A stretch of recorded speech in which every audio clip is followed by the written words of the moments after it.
వచ్చాను. ఇక September 11th RSS chief Mohan Bhagwat పుట్టినరోజు. మోదీ కూడా బర్త్డే విషెస్ చెప్పారు, చాలా ప్రశంసలు కూడా కురిపించిన పరిస్థితి.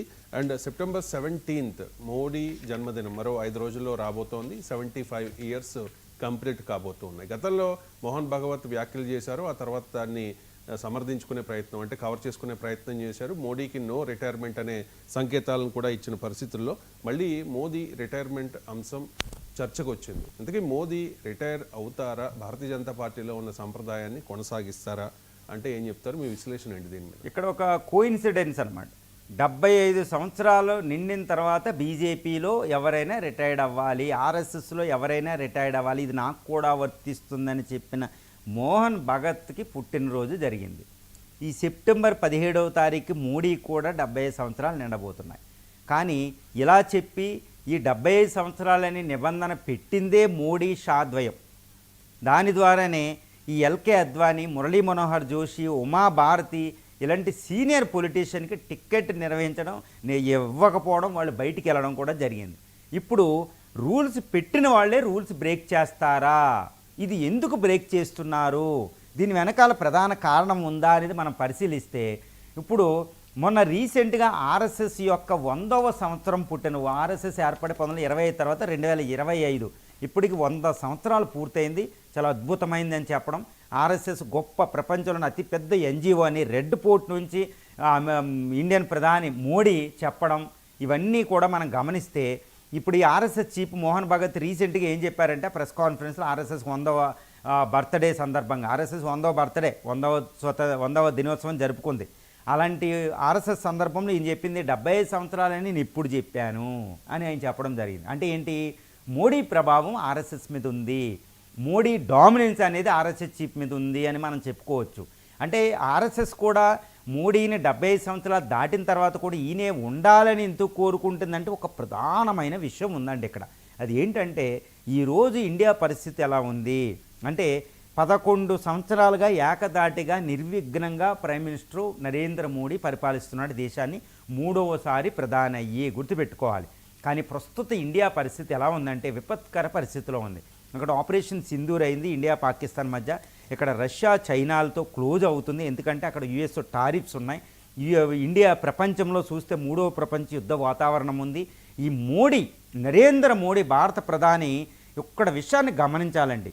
ఎందుకు 75 సంవత్సరాలైనా ఈయనే కంటిన్యూ అవసరం ఉంది? కొత్త ప్రధాని వస్తే తట్టుకోలేరు, ఎంత క్యాపబిలిటీ ఉన్నా కొత్త ప్రధాని తట్టుకోలేరండి. ఎందుకు అంటే United States of America Donald ట్రంప్తో ఈయనకు పర్సనల్ రిలేషన్షిప్ ఉంది. సో యుఎస్ ప్రెసిడెంట్తో చాలా జాగ్రత్తగా దౌత్యం, యుఎస్తో మనం ట్రేడ్ డీల్ అనేది మనకు చాలా అవసరం, ఇండియాతో చాలా జాగ్రత్తగా క్విట్ డిప్లొమసీ, చాలా ఆస్ట్యూట్ డిప్లొమసీ మోడీ చేస్తున్నారు. సో అది పరిష్కారం కావాలి. 2, ఇక్కడ రష్యా చైనాలతో చాలా ఫ్రెండ్షిప్ జాగ్రత్తగా ఉంది. ఇటు జీ జిన్పింగ్తోని, ఇటు వ్లాడిమిర్ పుతిన్తోనూ కూడా పర్సనల్ రిలేషన్షిప్ ఉంది మోడీకి. సో వీళ్ళతోనే బ్యాలెన్స్ చేయాలి. మల్టీ అలైన్మెంట్, బహుళ ధ్రువ ప్రపంచం వైపు చాలా జాగ్రత్తగా ఇవ్వాలి. కొత్త ప్రధాని వస్తే మళ్ళీ సర్దుకోవడానికే టైం పడుతుంది. ఈలోపు మన విపత్కర పరిస్థితుల నుంచి బయటపడేయాలన్నమాట. సో అదొకటి ఉంది. సో ఇది మోడీ అనేది ఒక అతిపెద్ద భయం భూతం అనమాట ఎవరికి, పాకిస్తాన్కి. టెర్రరిస్ట్ అటాక్ జరిగితే బుల్లెట్ వస్తే అటాక్ చేస్తారనేది ఒక భయంకరమైన వార్నింగ్. అందువల్ల ట్రంప్ ఇప్పుడు మోడీ ఉంటేనే పాకిస్తాన్కి మొగుళ్ళు లాంటి వాడు అనమాట. అందుకని పాకిస్తాన్ జాగ్రత్తగా ఉంటుంది. చైనా కూడా ఒక భయం అనమాట. చైనా ఏం చేసినా యుద్ధానికైనా వస్తారు కానీ మోడీ తగ్గడనేది. సో చైనాని అక్కడ ఆపవలసిన పరిస్థితి ఉంది. సో అంతర్జాతీయ పరిస్థితులు, జియో పొలిటికల్ సిచ్యువేషన్ అంటే third world war clouds are hovering, 3వ ప్రపంచ యుద్ధ మేఘాలకు అమ్ముకున్న వాతావరణంలో ఇండియా చాలా జాగ్రత్తగా వెళ్ళాలి. 2, ఆర్థిక విధానంలో కూడా లీడర్షిప్ చేంజ్ అయ్యిందంటే ఆర్థిక విధానంలో ఇన్వెస్ట్మెంట్ ఇవి రావండి, చాలా ప్రాబ్లం, మళ్ళీ పొలిటికల్ అస్థిరత వస్తాయి. తర్వాత 3వ కారణం కోయిలేషన్ గవర్నమెంట్ ఉంది. ఇటు నితీష్ కుమార్ కానీ చంద్రబాబు నాయుడు కానీ వీళ్ళందరూ మోడీ అనే నాయకత్వాన్ని వాళ్ళు మార్చారంటే వాళ్ళ అంగీకారం కావాలి, గుర్తుపెట్టుకోవాలి. BJP is not ruling India, it's a coalition government is ruling India. కాబట్టి మళ్ళీ ఇవన్నీ ఎందుకు? మోడీ అయితే జాగ్రత్తగా మెయింటైన్ చేసేస్తున్నారు అవి, కాబట్టి డిస్టర్బ్ చేయదలుచుకోవాలి. తర్వాత వచ్చే ఎన్నికల్లో ఇప్పుడు రాహుల్ గాంధీ అతిపెద్ద వివాదం, ఈ ఎలక్షన్ కమిషన్ మీద అటాక్తో చాలా సివియర్గా ఆయన యాక్టివ్ క్రియాశీలకంగా ఉన్నాడు. ఇలాంటి టైంలో మోడీ నాయకత్వమే రాహుల్ని తట్టుకోగలదు. అంటే మోడీ అనేది ఒక గ్రహణంగా పెట్టాడు అనుకోవచ్చు మన రాహుల్ గాంధీని.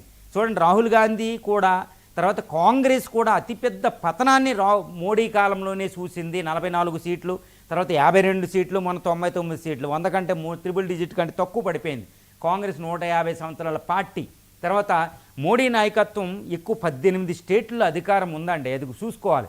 కాబట్టి అనవసరంగా ఈ డిస్టర్బ్ చేస్తే మళ్ళీ కాంగ్రెస్కి అప్పర్ హ్యాండ్ వస్తుంది. కొత్త ప్రధాని యోగి ఆదిత్యనాథ్ అయినా అమిత్ షా అయినా తట్టుకోవడం అంత ఈజీ కాదు వచ్చే ఎలక్షన్. కాబట్టి వచ్చే ఎలక్షన్ దాకా ఈయనే బీజేపీని ముందుండి నడిపించాలి, ఇండియాని బయటపడేయాలనే ఒక ఉద్దేశంతో ఇక్కడ ఆర్ఎస్ఎస్ ఈయనే కంటిన్యూ చేస్తుందని చెప్పుకోవాలి. అంతేగాని ఆర్ఎస్ఎస్ని మోడీ డామినేట్ చేయడం కాదు, ఆర్ఎస్ఎస్ మోడీకి లొంగడం కాదు, మోడీని వీళ్ళ ఇన్ఫ్లుయెన్స్ చేసి వీళ్ళ పొగిడేసి ఆర్ఎస్ఎస్ని కాకాబట్టి, మోహన్ భగత్ని కాకాబట్టి నీకు 75 అయినా నువ్వు ఉండు, నాకు 75 నేను ఉంటాను కాదండి. ఇది ఒక దేశభక్తి, ఒక భారత దౌత్య విధానం, భారత భక్తి, ఇవన్నీ మనం కనిపిస్తున్నాయి. ఒక హైలీ క్యాపబుల్ లీడరు ఆయన యొక్క ఫినిషింగ్ టచ్ అనేది మంచిగా ఇస్తారు.